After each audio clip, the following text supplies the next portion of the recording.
Всем привет! Это Ярослава, и это канал для тех, кто изучает русский язык. И на этом канале мы регулярно читаем разные новости, чтобы вы могли говорить и понимать не только простые тексты, но чтобы вы могли говорить на разные сложные, интересные темы. Эти видео непростые, но через полчаса вы удивитесь, насколько лучше вы понимаете русский язык. Как обычно, к этому видео есть словарь и практика.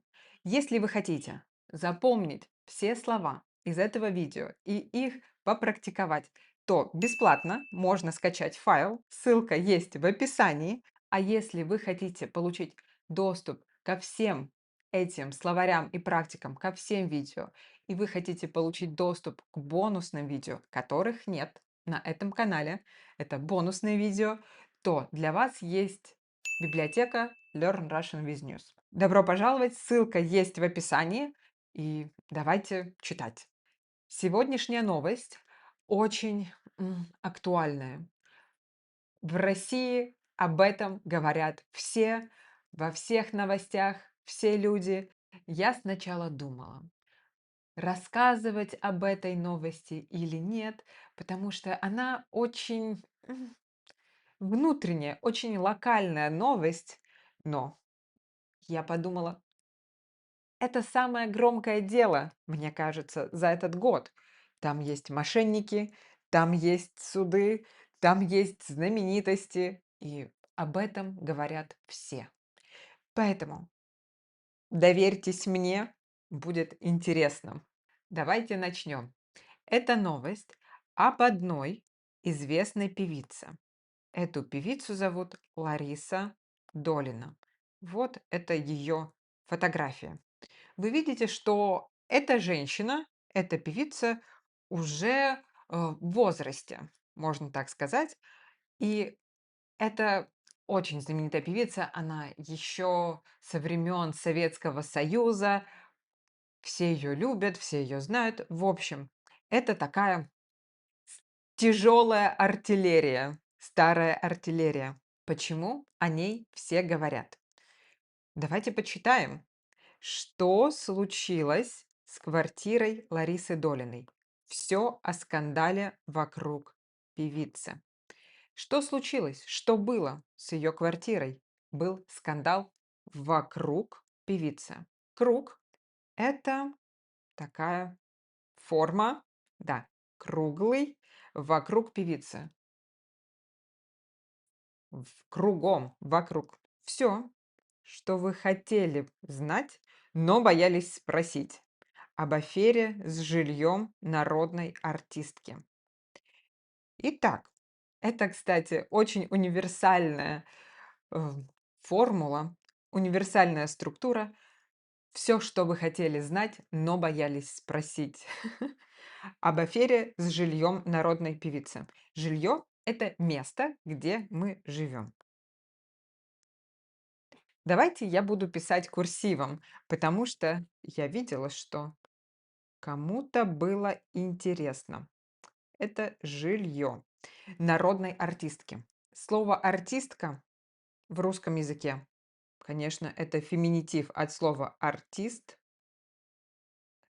И здесь может быть ошибка, потому что в русском языке мы говорим артист про человека, который на сцене. Мгм. А в английском языке артист– это тот, кто рисует. В русском языке это художник. Художник пишет картины, рисует. А артист на сцене– это певец, это может быть, не знаю, комик, артист цирка, артист цирка, да, кто на сцене.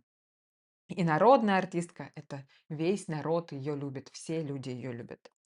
Резонансная история с продажей квартиры Ларисы Долиной не сходит с первых полос уже несколько месяцев. Первые полосы у газет. Первая полоса– это так называют первую страницу газеты. Вы открываете, вы берете газету, и первая страница– это первая полоса. И она не сходит с первых полос. Она всегда на первой странице всех газет. Несколько месяцев. Скандал начался с мошенников, продолжился судами, а завершился масштабной общественной реакцией и эффектом Долиной. Да, в России, конечно, не существует культуры отмены, но с Ларисой Долиной кажется, что эта культура отмены заработала. Итак, мошенники. Ну, мошенники– это аферисты. Аферисты и мошенники– это люди, которые обманывают других людей и получают деньги. Например, может быть, вы знаете, что есть телефонные мошенники, которые звонят вам и говорят: Здравствуйте, нам нужен ваш, не знаю, код от банка, и потом они могут украсть все ваши деньги. Или кто был знаменитый мошенник? Например, есть фильм с Леонардо Ди Каприо «Поймай меня, если сможешь». И там Леонардо Ди Каприо классический аферист. Он делает разные аферы, и мошенники тоже делают такие нехорошие дела, но чаще с людьми. Итак, Лариса Долина разговаривала с мошенниками. Мошенники разговаривали с Ларисой Долиной, и потом были суды, потом была масштабная, огромная общественная реакция, общество, реакция людей. И был эффект Долиной. «Вокруг света» — это название журнала, где мы читаем эту статью. И «Вокруг света» собрал ответы на главные вопросы, чтобы разобраться в этой непростой ситуации. Разбираться– это понимать что-то очень хорошо, очень глубоко, до деталей. Например, есть люди, которые разбираются в классической музыке или разбираются в винах. Есть люди, которые приходят в магазин и просто берут первую бутылку вина, а есть люди, кто разбираются в этом. Ну, или, конечно, все разбираются в политике, в экономике, каждый человек разбирается. Ну, это шутка, в кавычках, ирония. Давайте посмотрим это дело. Ой, здесь, конечно, длинная статья, поэтому давайте читать быстрее. Как Ларису Долину обманули мошенники. Итак, мошенники ее обманули. Обмануть– это сказать неправду.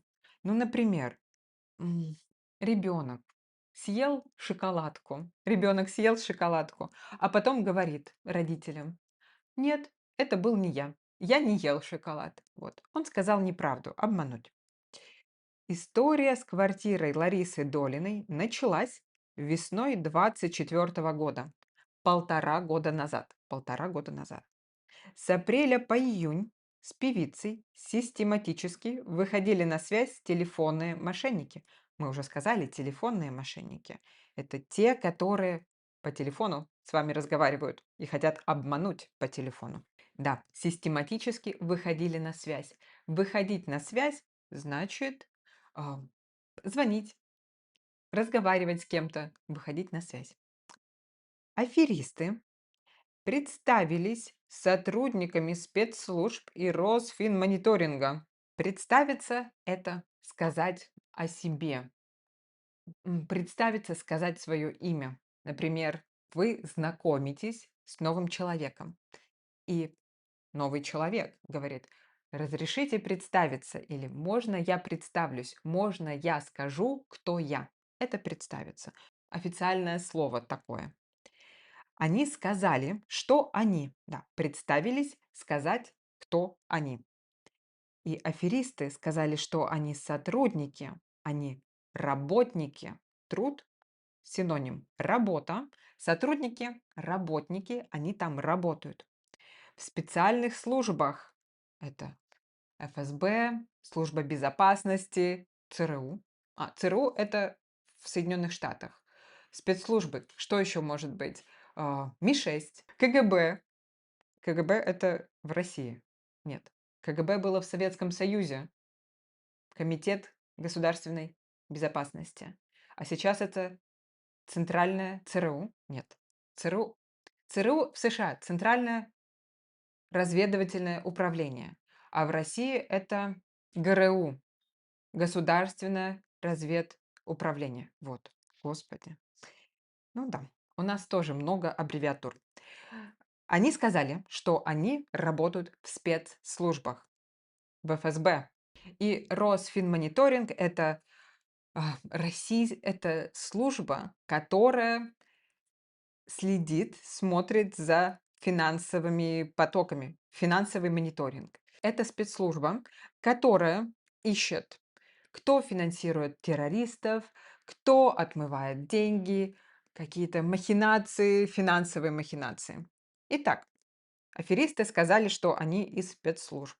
И они убедили, то есть они ей говорили и заставили ее поверить. Долина поверила. Они ее убедили, что ее финансы, ее деньги, ее недвижимость. Недвижимость– это то, что не движется. Двигаться. Мгм. И недвижимость– это дома, например. Ну да, дома. Жилье, как мы говорили. Ее финансы и недвижимость в опасности. Опасно, то есть кто-то хочет их украсть. Аферисты сказали Долиной, что какие-то преступники, какие-то аферисты, не они, хотят украсть ее деньги, ее жилье, ее квартиру. И для поимки преступников необходимо провести спецоперацию. Да, чтобы поймать, поимка, чтобы поймать этих преступников, этих аферистов, нужна специальная операция, спецоперация. Фиктивно, не по правде, фиктивно продать квартиру, а вырученные средства, вырученные, полученные деньги вместе с другими, с личными сбережениями, то, что ты сберег, сохранил, это может быть ваши деньги на счету, которые вы не трогаете, инвестиции. Или, ну да, деньги, которые вы не тратите, ваши сбережения, перевести на безопасные счета. Перевести, отправить в другое место. У нас есть, вы знаете, перевести с одного языка на другой. Перевести с английского на русский, например. Деньги то же самое. Это трансфер.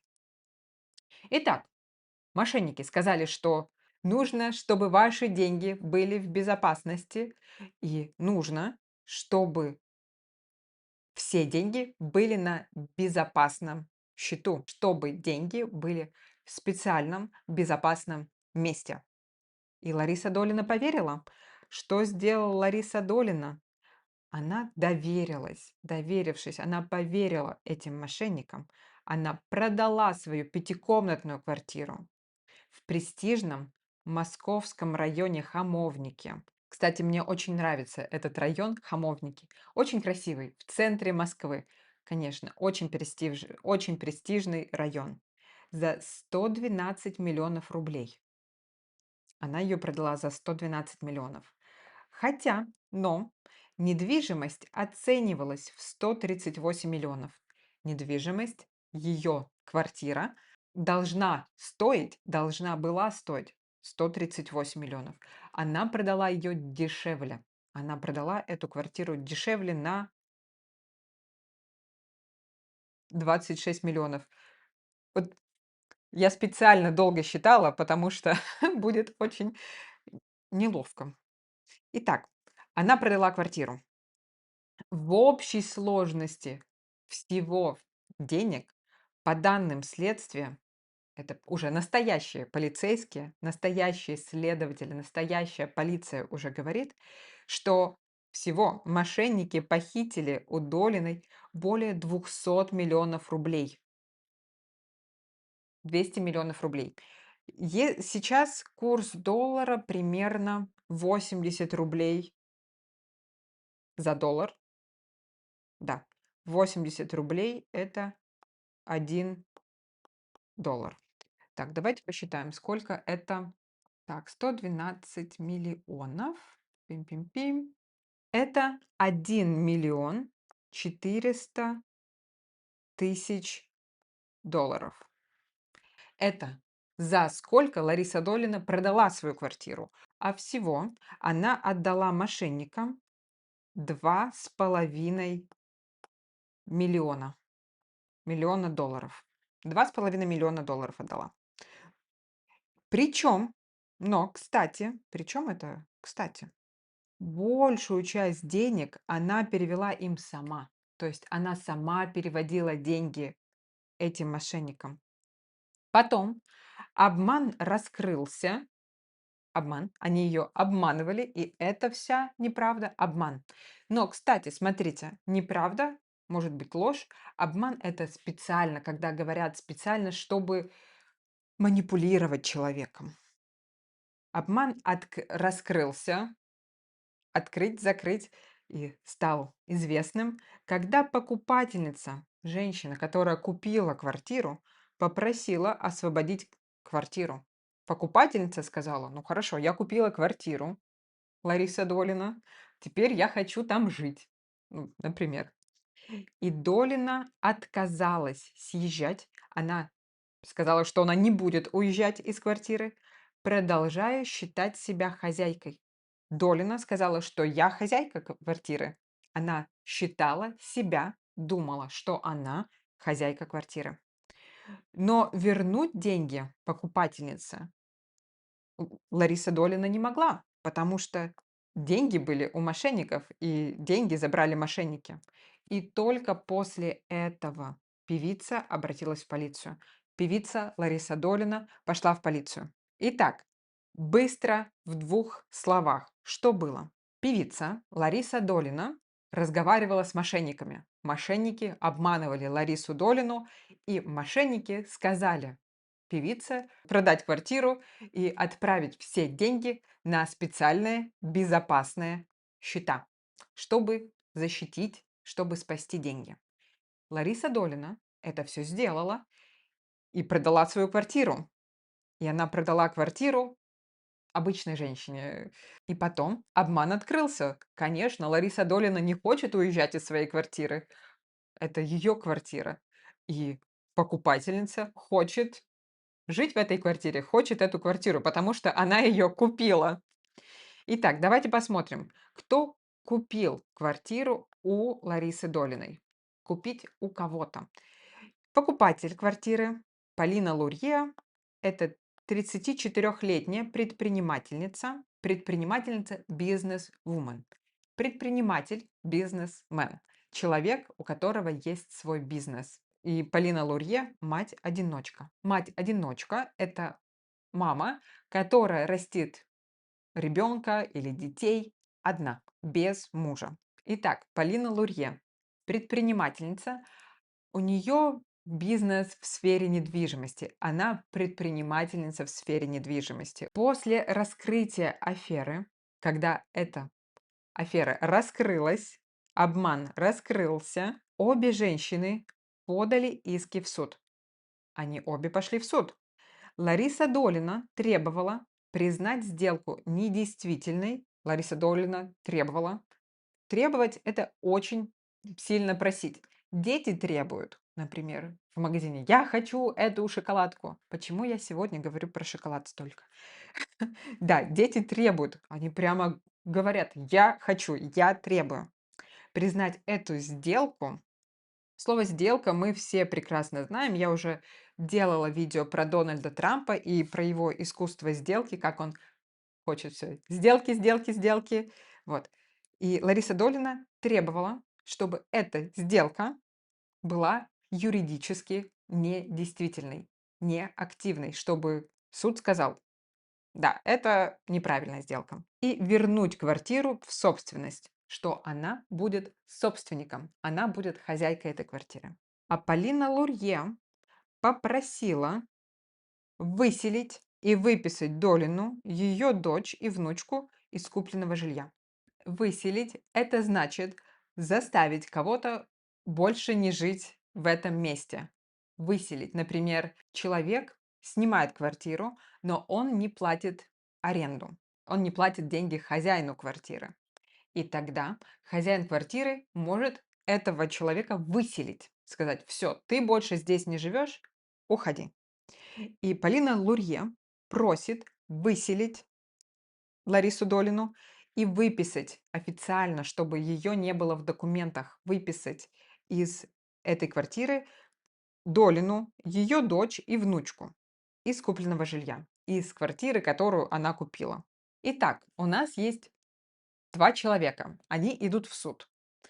Один человек, певица, говорит, что я хочу вернуть эту квартиру, и я хочу, чтобы эта сделка была недействительна, чтобы эта квартира была моя.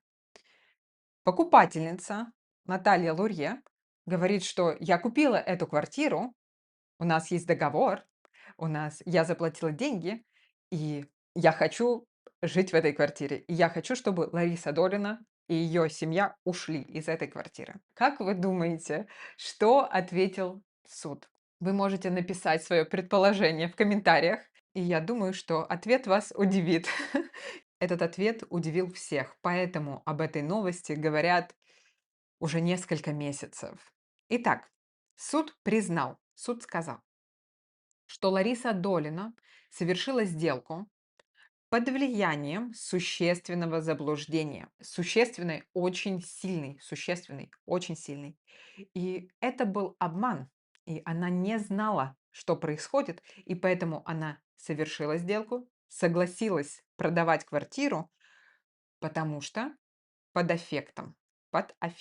влиянием этого обмана. И это значит, что если бы она знала реальное положение дел– это ситуация, если бы она знала правду, реальное положение дел, продажи бы не состоялось.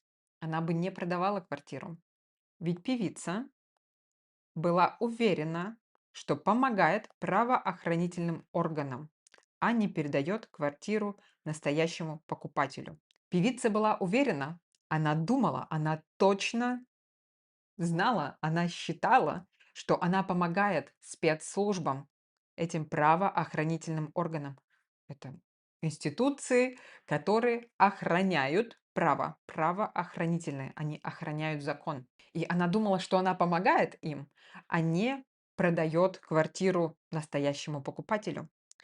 И самое шокирующее для общества, для людей, самым шокирующим для общества стал отказ суда. Суд отказал, сказал нет. м-м, Отказ суда от двусторонней реституции. Что это?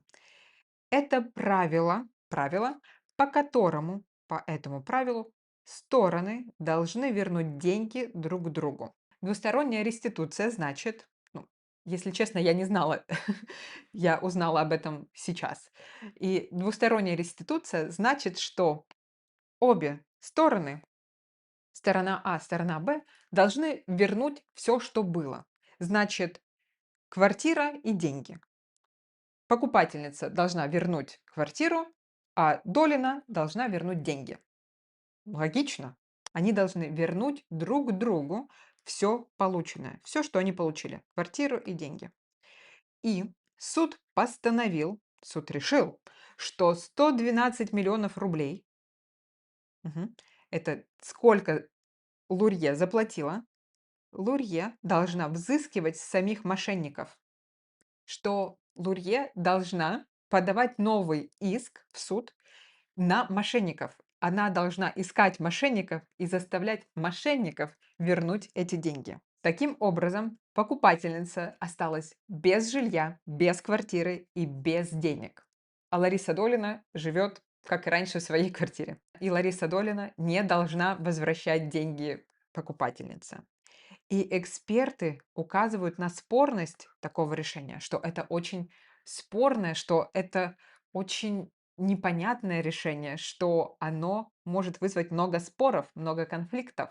И, например, юрист Иван Соловьев в интервью другой газете сказал, что эта история еще не закончена. История еще продолжается.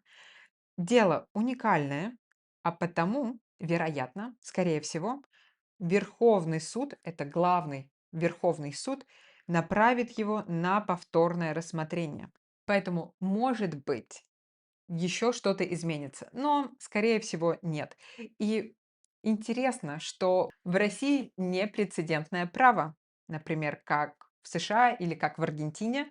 В России есть закон, и каждое дело должно трактоваться, каждое дело в суде должно трактоваться, интерпретироваться по-новому, да, как написано в суде. И это дело, конечно, уникальное, но не супер уникальное, потому что есть, я читала в новостях, есть как минимум 3000 дел, где продавцы, которые продали свою квартиру кому-то, потом говорят, что эта сделка была недействительная, что они отказываются выезжать, съезжать, выселяться из своей квартиры. И суды смотрят на это громкое дело, на дело Ларисы Долиной, и они тоже делают такое же решение. Они оставляют квартиру жильцам, а не покупателям. У Ларисы Долиной сейчас тоже очень непростое время, потому что, наверное, сейчас это женщина, которую ненавидят просто все. В интернете ее ненавидят, на телеканалах закрывают программы, где она участвует, ее концерты отменяют. В общем, да, тоже ей непросто. И вы можете увидеть, что об этой ситуации, об этом деле просто говорят все. Новостей выходит миллион каждый день. Видите, 6 часов, 4 часа назад, 9 часов назад, 2 дня назад, 25 минут назад. Все говорят об этом, на Ютубе миллион видео, и я надеюсь, что вам тоже было хотя бы немного интересно узнать про такие схемы, мошеннические схемы, и что происходит в России. Мы с вами встретимся в следующем видео. Не забудьте скачать бесплатный PDF-файл, чтобы повторить все слова. И если вы хотите получить бонусные видео и доступ ко всем PDF-файлам, ко всем видео, то для вас есть библиотека Learn Russian with News. А мы с вами встретимся скоро. Пока-пока!